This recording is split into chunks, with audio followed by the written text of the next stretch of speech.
নমস্কার বন্ধুরা, সকলকে স্বাগত জানাচ্ছি। আশা করছি সবাই ভালো আছেন। আজকে আমি আপনাদের সাথে দুর্দান্ত স্বাদের পালং পনিরের রেসিপি শেয়ার করছি। কিভাবে খুব সহজে একদম হোটেল বা রেস্তোরাঁর স্বাদের এই পালং পনির আমরা বাড়িতে তৈরি করে নিতে পারি, তারই সহজ রেসিপি শেয়ার করেছি। এই রেসিপি অবশ্যই করে ট্রাই করবেন, আর ভিডিওটা ভালো লাগলে লাইক আর শেয়ার করতে ভুলবেন না।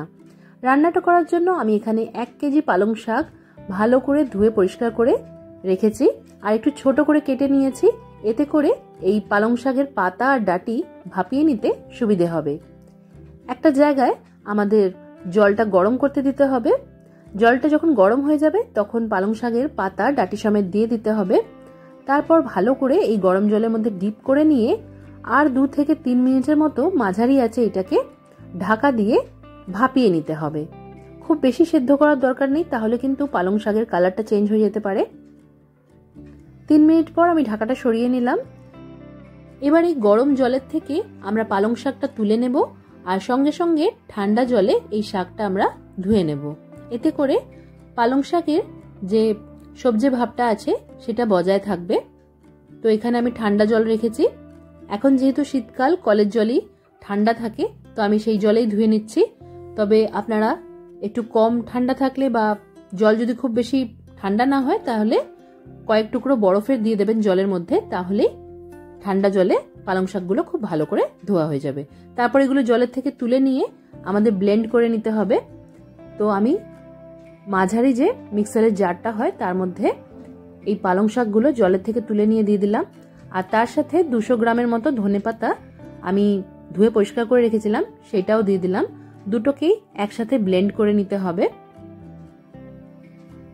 তো এখানে পালং শাক আর ধনেপাতা দুটোকে একসাথে ব্লেন্ড করে নিয়েছি। এবার বাকি রান্নাটা করার জন্য আমরা কড়াইতে তেল গরম করে নেব। আপনারা চাইলে কিন্তু পুরো রান্নাটা বাটার দিয়েও তৈরি করে নিতে পারেন। তো এখানে আমি 2 টেবিল চামচের মতো সাদা তেল গরম করে নিয়েছি। তেলটা যখন ভালো করে গরম হয়ে যাবে তখন আঁচটা মাঝারি করে দিয়ে এর মধ্যে আগে থেকে এইভাবে ছোট টুকরো করে কেটে রাখা পনির দিয়ে দিতে হবে। আমি এখানে 250 গ্রাম পনির এইভাবে কেটে রেখেছিলাম। পনিরটা দিয়ে মাঝারি আঁচে 2 থেকে 3 মিনিটের জন্য হালকা করে ভেজে নিতে হবে। আপনারা চাইলে পনিরটা না ভেজেও ব্যবহার করতে পারেন। পনিরগুলো ভাজা হয়ে গেছে, এগুলো আমি তেলের থেকে তুলে নিলাম। আর এই তেলের মধ্যেই এবার আমরা দিয়ে দেব পেঁয়াজ বাটা। এখানে 4 টেবিল চামচ আমি পেঁয়াজ বাটা দিয়েছি। পেঁয়াজ বাটাটা দেওয়ার পর এর মধ্যে দিয়ে দিলাম 1 টেবিল চামচ রসুন বাটা আর 1 থেকে 1.5 টেবিল চামচের মতো এখানে আদা বাটা দিতে হবে।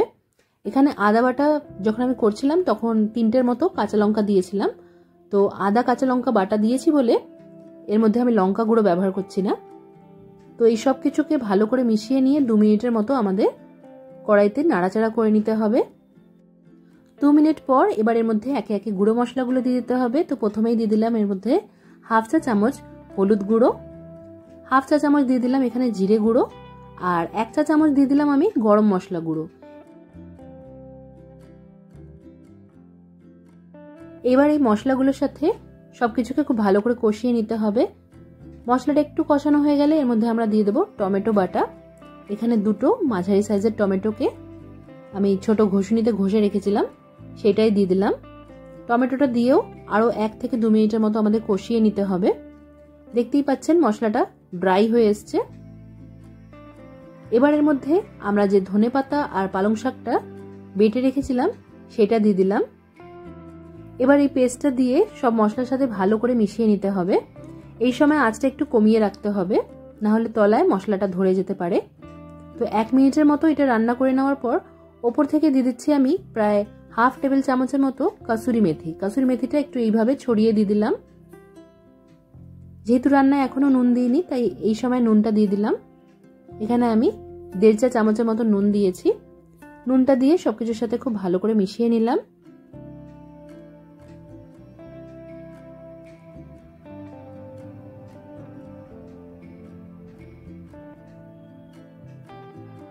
আরো 2 মিনিটের মতো এটা ঢাকা দিয়ে আমরা মাঝারি আঁচে রান্না করে নেব।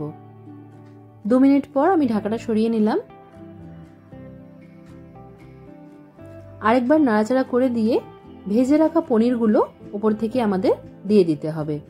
পনিরের সাথেও সবকিছুকে খুব ভালো করে মিশিয়ে নিতে হবে।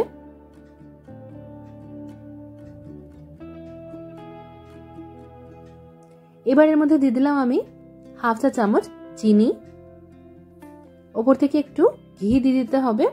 আর যারা গরম মশলা গুঁড়ো পছন্দ করেন ওপর থেকে একটু গরম মশলা গুঁড়ো দিয়ে দিতে পারেন। এবার এই সবকিছুর সাথে খুব ভালো করে আমি মিশিয়ে নিলাম। আরও 1 মিনিটের জন্য এটা আমরা ঢাকা দিয়ে রান্না করে নেব। এতে করে সব মশলার ফ্লেভার এই পালং পনিরের মধ্যে খুব ভালোভাবে চলে আসবে।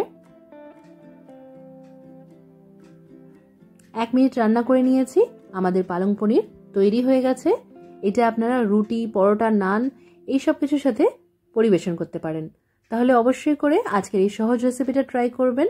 ভিডিওটা কেমন লাগলো আর রেসিপিটা কেমন লাগলো অবশ্যই করে কমেন্ট করে জানাবেন। আজকের মতো এখানেই শেষ করলাম। সবাই খুব ভালো থাকবেন আর সবাইকে খুব ভালো রাখবেন। ধন্যবাদ।